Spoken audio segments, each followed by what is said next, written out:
Hello friends, ഏതോ ജന്മകൽപ്പനയുടെ മറ്റൊരു promo റിവ്യൂയിലേക്ക് എല്ലാവർക്കും സ്വാഗതം. അങ്ങനെ നമ്മുടെ സെലിൻ ശ്യാമിനൊരു പാരയായി മാറാനാണ് സാധ്യത. ശ്യാം സെലിനെ വിളിച്ചിട്ട് പറയും, ശ്രുതി എൻ്റെ ഒരു മോഹമായിരുന്നു സെലിൻ. കാലങ്ങളായി ഈ ശ്യാം മാധവ് ഉള്ളിൽ കൊണ്ടു നടന്ന മോഹം, പക്ഷേ ഇനി അവൾ എൻ്റെ കൈകൊണ്ട് തീർക്കപ്പെടേണ്ടവളാണ്. അങ്ങനെ ആ ഫോൺ കട്ട് ചെയ്തതിൻ്റെ ശേഷം നമ്മുടെ സെലിൻ പറയുന്നുണ്ട്, എൻ്റെ ശ്യാം സാറെ, നിങ്ങൾ ഇവിടുത്തെ മരുമകനായിട്ട് കയറാനും പോകുന്നില്ല, ശ്രുതികുമാരി ഇവിടുത്തെ മരുമകളായിട്ട് വാഴാനും പോകുന്നില്ല. ഈ നല്ല കലക്ക് വെള്ളത്തിൽ നല്ല മീനുകളെ പിടിക്കാൻ ഈ സെലിൻ ഉണ്ടാവും ഇവിടെ എന്ന് പറയുന്നുണ്ട്. പിന്നീട് നമ്മുടെ ശ്യാം വിളിക്കുന്നിടത്തേക്ക് സെലിൻ പോകുന്നുണ്ട്. അവിടെ വെച്ച് ശ്യാമിനോട് പറയും, അഞ്ജലി മേഡത്തെ അവിടെ കാണുന്നില്ല എന്ന് ആകാശ് സാർ ഇപ്പൊ വിളിച്ചു പറഞ്ഞിരുന്നു. മിക്കവാറും അവർക്ക് ഡിപ്രഷൻ അടിച്ച് എന്തെങ്കിലും ചെയ്തു കാണാനാണ് സാധ്യത എന്ന് പറയുമ്പോൾ ശ്യാം ഇങ്ങനെ സെലിനെ നോക്കുന്നുണ്ടേ.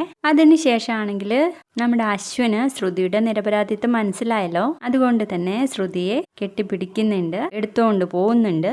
അഞ്ജലി ആണെങ്കിൽ ഈ സെലിൻ പറഞ്ഞ പോലെ തന്നെ ഒരു ചെറിയ കത്തിക്കായിട്ട് നിൽക്കുന്ന ഒരു പ്രൊമോ ആയിരുന്നേ കണ്ടിരുന്നത്. വീഡിയോ ഇഷ്ടപ്പെട്ടാൽ ലൈക്ക് ചെയ്ത് സപ്പോർട്ട് ചെയ്യണേ. ബൈ.